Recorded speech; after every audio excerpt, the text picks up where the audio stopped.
Right, I've just been to scrutiny because I love scrutiny, and one of the members on the panel was Deputy Carina Alves of St Helier District 2.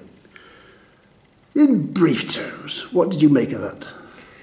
A lot of there's ongoing work, a lot of we're looking into it, not very much definitive answers or deadlines. There was a couple of instances where we were told at the end of a quarter next year, but yeah, it seems to be there's a lot of ongoing work. I'm glad you say that, because I was thinking exactly that. I mean, the central theme that was been on the agenda, which your guys referred to 12 years ago, the original health plan, was all about the ageing population. Asked today, well, what's about the strategy for ageing population, basically? There isn't one. Yeah. There still is not a strategy. Yeah, well, it's much like P82. They've rehashed P82, if you like, but P82 was never really acted on either. It was kind of a pie in the sky. This is ideally what we want in preparation for the new hospital, and then the new hospital became the central theme, the central focus of it, when that was never the intention. The intention was to get care out into the community. Exactly, that's what it was. But after all these years, there's still tentative negotiations with the key players like the GPs. It's still not a defined, this is what we're going to go for, is it? No, it is worrying that it's ongoing. But I can't, see, doctors won't speak to me. They, unless you're going to pay them a fee, they don't want to see you. So they won't speak to me on the camera. I've got no idea. There's Dr. Minihane pops up every now and again. He comes to these sometimes. And he's obviously got a bit of a free thinker, but he speaks for the doctors. But what they think about these sorts of things, and it's important, what are they planning themselves? I think, personally, from what I've heard from doctors, is a lot of the younger doctors are used to this kind of model. So they're used to having nurses on site in their surgeries. But again, without the funding, they're not going to do that. I know that recently they've started things like the flu jab clinics, so that was something that was mentioned in the public hearing. So I think there is a desire for it, but like anything, it needs to be properly funded, and that's the hurdle that needs to be overcome. Well, I may have imagined it, but I thought it. My doctors, they have a little, like they did. They used to be single doctors with their student equipment, wouldn't it? And they've expanded. They've joined partnerships. They've expanded a bit. Some of them got a physio attached to them.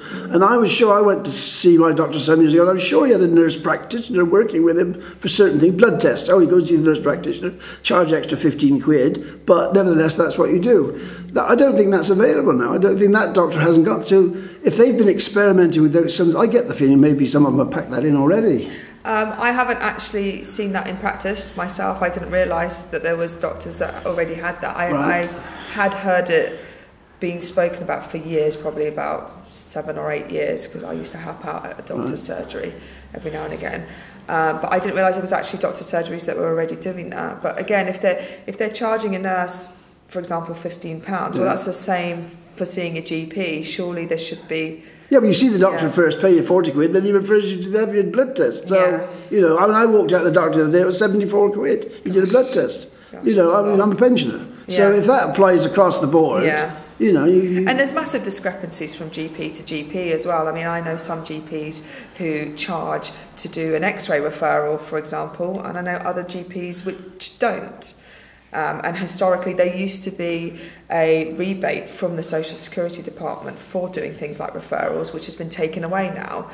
So now they can justify that cost, I suppose. But before, they were already charging the patient a fee on top of that. So, yeah, there's all this nonsense about if you get referred by the hospital, there's no charge. If you get referred by a GP, there is a charge. Yeah, and there's also recently as well that I've learned myself, having been a patient in the hospital, that they don't give you 3 months worth of tablets like they used to, because they know that that's available in a chemist outside of the hospital, which is a concern to me as well, because then surely if you're being seen by the hospital, a lot of people, the reason why they're being seen by the hospital is because they can't necessarily afford to be seen by a GP, and then you're being given a 1-month prescription and then having to go to your GP to get the other 2 months, but then being called back to the specialist for a follow-up. That's right, exactly. So yeah, there's a few issues. Well, you raised the question again, it came back there about nighttime service. Yes. You see, When I was amazed, the lawyer who's presiding over these, the minister, he would say, well, it's a lot of money, 170 quid to go and see a doctor at night. You get to call out a lawyer in the middle of the night and see how much he charges. You know, what land do you live in? That's true, yeah. I think if there'd been, I mean, in my example, I wasn't well, and I could have, if there'd been a pharmacist open, that would have been sufficient for me.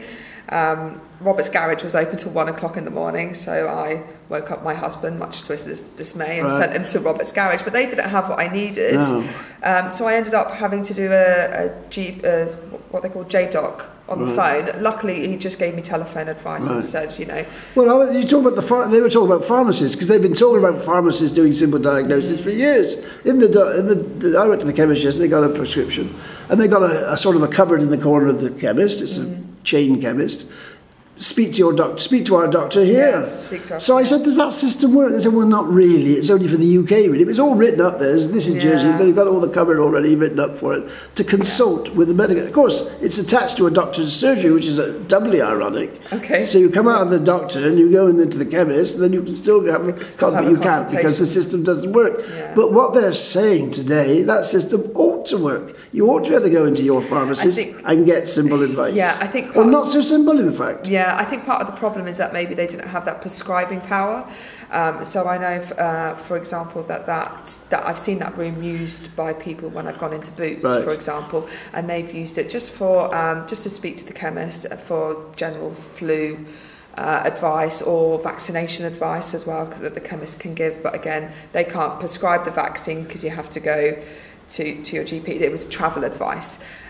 So I have seen it used, that room, in certain cases, but I think maybe this enabling law that's just been passed, the regulations which allows other practitioners to prescribe, if they work on that, I'm hoping that... Again, years ago, when it was the deputy whose name I cannot remember, there was talk about alternative medicines or people being incorporated in the system. They seem to have gone out the way. It's just a very... People disappear, it's a very slow process, I think, and even, especially as a new member, I'm really frustrated at how slow things are. I would have hoped that things would have been moving.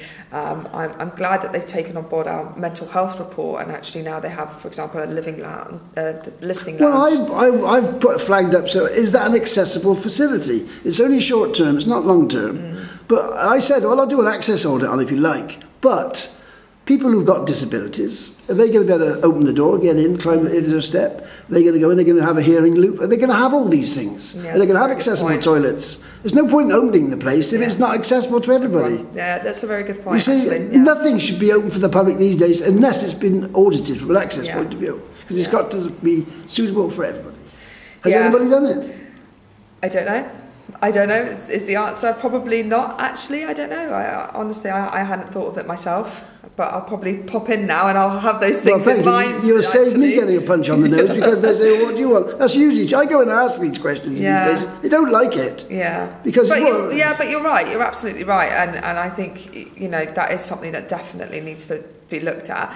And I think that, they might use the excuse that it's a trial at the moment, so maybe they don't have to abide by those things, but I believe that the laws, the disability... Well, it's on its way as a new facility. If it's got planning permission, I don't know that it needed planning permission. If it did require planning permission, it should have been brought up to spec. I don't know. I don't want to poke my nose in. If there's people there... I'll do that for you. That's okay. Generally speaking, I mean, this is halfway through this term now, this election. You were elected halfway through. This isn't going anywhere. This health plan, isn't going to get there, is it? It's going to be on the scrap heap and they'll all be up for re-election again. Well, I hope not. I sincerely hope not. They have listened with our mental health report. I'm hoping, our next review, which I won't disclose, you'll have to wait and see, maybe that will put a bit more pressure on them as well. I think. You said mental health. I mean, everything you say, I think, go off on a tangent. Mental health, they were saying about GPs. If somebody walks in, like the lounge, if they walk into their GP and they've got a mental health problem, they don't know what it is. Yeah. But the GP will have to refer them on. He won't be able to do it. He won't be able to do this primary treatment there and then, will he? Not without relevant training. I think Yeah, I think that's another issue actually, that we've got GPs who have certain specialities in different areas. I mean, I know in my doctor's surgery who to go to for the different things, because I've learned along the way that, oh, actually I know that doctor, that GP has got maybe not a specialism, but maybe an interest in that area, and so that's where the training that was mentioned in the public hearing. The doctor's going to have the time to go for training. Well, who's going to pay for their training? It's like continuing and professional development. They had to do a deal with the doctors years ago to get them to do, because there was nobody organising continuing professional development for them. Yeah, I think at the moment, I think it's done a very ad hoc, and it's up to each individual what they want to do and how they want to do it. And I do believe that they are overseen by the UK though. So they do have to submit certain forms and show that they are doing some continued development. Everything, as soon as you say overseen by the UK, there's that nasty monster on the horizon, isn't there? Everything we do or say, if it goes outside the island, will it be able to go outside the island? All these things, I know it's an horrendous task, but they have to be considered. And I got no feeling at all that this, I hate to say it, this ministry was taking the broader view at all. There was a member of the public asked a question about something, and they obviously hadn't even thought about it. They hadn't given it a clue, had they, about provision. Yeah, you're right. If the Americans start interfering in supplying the drugs into the UK, will the UK still be able to supply them to us? And will Jersey be able to afford them? Can Jersey go and do alternative deals anywhere else? Yeah, there wasn't really an answer to that. There was no answer. What? They had never thought about it. Yeah. No, they should do. This is the government was to keep being told, or whatever they call themselves, on a Tuesday or a Wednesday. I don't know. There's States of Jersey on a Thursday, isn't it? The government on a Tuesday. I don't know. I don't know anymore. I think, we've got to keep optimistic. I'd like to think. I know you're looking at me. You've been in the States too long already.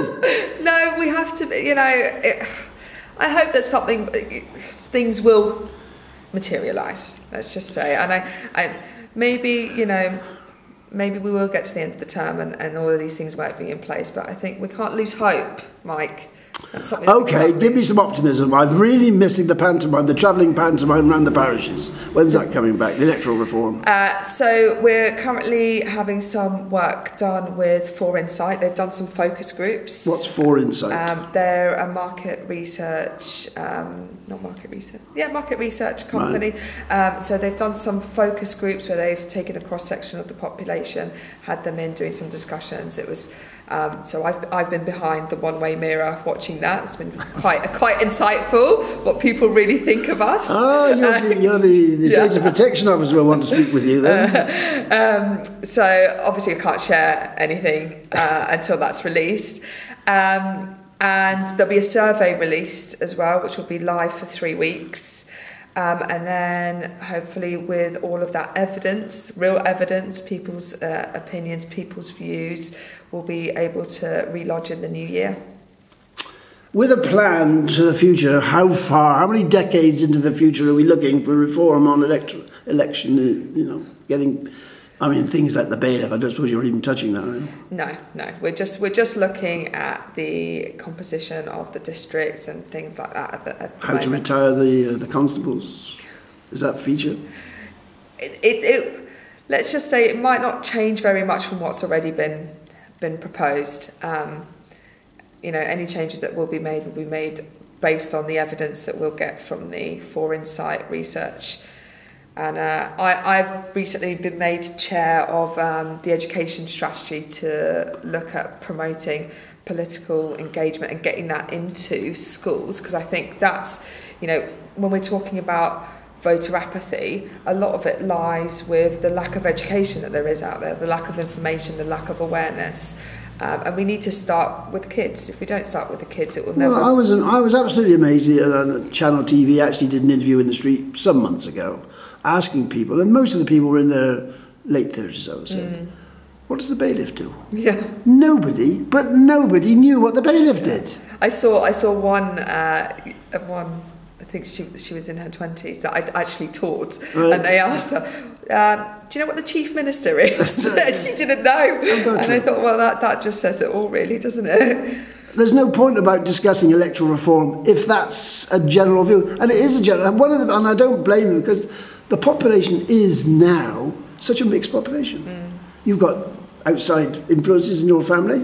There's every nationality under the sun actually, here. I got my interest in politics because my mother had political education in Portugal. Right. Had she not had that and then continued with her interest over here, I probably wouldn't be here today, and I would be just like anyone else. And I wouldn't, well, I say anyone else, I'd be like a lot of the people. I was born here, I was educated here, and I had no political education whatsoever. Being a bit of a left-winger myself, I was rather surprised and disappointed that more from the Eastern Bloc now here haven't raised the political flag a bit more, but they don't seem to. They want a quiet life and they've had enough politics in their own country. I think that's the gut feeling for a lot of them. But I also think there's, you know, we've almost got like a three-tier society where you've got, you know, you need your 5 years to be able to work. So you've got those to be able to work. This is to be able freedom to work. Yeah. You've got the 10 years residential qualifications as well. So there's just not an awareness. When I was door knocking, I actually looked at the statistics afterwards. In our district alone, the voter turnout actually went up by 6%, I think it was, from the last time. And I think a lot of that was down to myself and Deputy Ward and Deputy Southern door knocking, and just people saying, well, I've never voted before, how does it work? You know, there were people who have lived on this island for 30 years that didn't realise that. I had one person say to me, oh, well, I don't have residential qualifications, I can't vote. I said, no, you only need 2 years. And they were astounded. And there's just a real lack of information out there, which, you know, unless you read that yellow, you know, I got that yellow bit of paper through the post, and I read it, and I read all the bottom parts, and I thought, God, this isn't even easy to understand normally, let alone to somebody who's new to the island. I just don't think there's a push like there is in a lot of other places, and I think that's... Well, we see a very condensed form about what's going on. We see the news, the UK news, and we assume they're all at it, but they're not. No. You know, the majority, you go and see a little demo in some town in the UK, but most of that town doesn't give a damn. Yeah. That's then we see the... We need to get people... I say we need to get people angry so that they become engaged, because I think they're talking about the figure they now put for the climate demonstrations, 3% of the population. Yeah, that's the tilting point. At that point, the governments take notice. Yeah, because they get frightened. They think somebody's going to. I think it's only when something, with a lot of the people that I've spoken to, you know, around my age group, it's when something affects them that they realise, hold on a second, I need to start engaging now. And so we need to make people aware that actually everything that you're going on, the everyday conversations I have, you know, I'm not into politics, but, and then a conversation about housing, about working rights, about, you know, and I'm thinking, hold on, you started this conversation by saying, I'm not into politics, but the people don't realise that everything in life is politics. It's not just, I think, the kind of go-to definition when you think of politics is economics, and a lot of people don't understand economics, so therefore of course they make it especially complicated. Yeah, so therefore they think, I don't understand the politics, I'm not interested. But if you start talking about things like housing, education, workers' rights and conditions, all of a sudden they realise that, oh, actually... I mean, you're a bit closer to being 16 than I am, but... They keep on in the UK about having voting at 16, and I think they've just rejected it somewhere. And I think, well, I wouldn't get too excited about it, because it hasn't made any damn difference in Jersey, so I wouldn't worry about it too much. You get the feeling there's still an establishment, oh my God, it's not safe. But it isn't, it doesn't make the slightest bit of difference, really. And it hasn't, because that's down to a lack of education. Yeah. And that's what it boils down to. So I'm hoping, as part of this new subcommittee that I'm forming, which will meet after the government plan, because there's just so much going on at the minute, that we'll be able to put something in place that will be sustainable. And also empower, I think our teachers feel that they don't know what they're allowed to talk about for fear of being reprimanded. I know. I've been shooed at the schools before now. Yeah, so I think we need to empower them and make them realise that actually you can That's not a political statement, by the way, what you're wearing there, that red flower, that's not political. No, that's okay, that's the establishment view, that's okay. Yeah, so I think, you know, empowering the teachers as well, making them feel that you can talk about politics without necessarily influencing a person. You don't have to tell them what to vote for. Exactly. And I think, and that's where the fear has been, that, you know, if politicians go out and educate the population, that they're going to be leaning them towards one way or another. I just want to make sure that the facts are out there, that people actually know how the system works, because at the minute They don't, and that's one of the big issues, which I'm surprised that more young people haven't latched onto, is of course climate change and everything's going on. When they see fish regurgitating plastic, it affects you, doesn't it? Now I'm surprised that Jersey people, youngsters, haven't latched onto that more, but they don't seem to have, do they? There's not a mass movement amongst youngsters. There was a point where they were striking in the Royal Square. Right, just a few. I think it was just before the climate change emergency proposition. Yeah. I think they think that, right, we've done our bit, the proposition's been approved. Right. Again, there's a lack of awareness of actually what is going on. Yes, the proposition has been approved, but what's actually happening as a result of that? It's a respectable political cause to go for, isn't it? You know, saving the world is quite a desirable thing if you want to be here for another 50 years or whatever. You know, it's quite, youngsters the sort of thing we'll catch on to, isn't it? Yeah, but again, we need to kind of pass that information on and make them realise that it doesn't just stop there. You don't just get a proposition passed and hope for the best. You've still got to keep lobbying. Well, unfortunately, you've got to become an activist, haven't you? Like you've becoming an activist, so it's not impossible. People can become activists, and Absolutely. will be in 2 and a bit years' time. Will you be putting your name up again on the? I don't know. I'd like to think so. Yeah, well, yeah. At the moment, it is frustrating, the lack of action, and that is something that I often sit down and think, what's the point? But then I think, you know, somebody's got to keep going and keep fighting for the right things. And I'd like to think that if the public will have me. Will the party still have you? Will there still be a party? I'd like to think so, yeah. Do you think it's progressing? I think we're growing, yeah. We're growing, we're evolving. Always I keep hearing, I keep a sort of trying to be an independent viewer, but I'm not independent because I'm a raving left-winger, but people say to me, they don't really seem to be putting forward policies. They don't seem like their manifesto. They put out a big manifesto, which has never been seen before in Jersey, I don't think. They ought to keep plugging away at it. This is in our manifesto. Well, we want that. Yeah, with the government plan, you'll be seeing that coming through. Really? Yeah, you will. Okay, I better stop there. We'll be talking till tomorrow. I can't see how many hours that is, but thank you. Anything else you want to tell me? No, I think that's it. Okay then, thanks a lot. Thank you for this.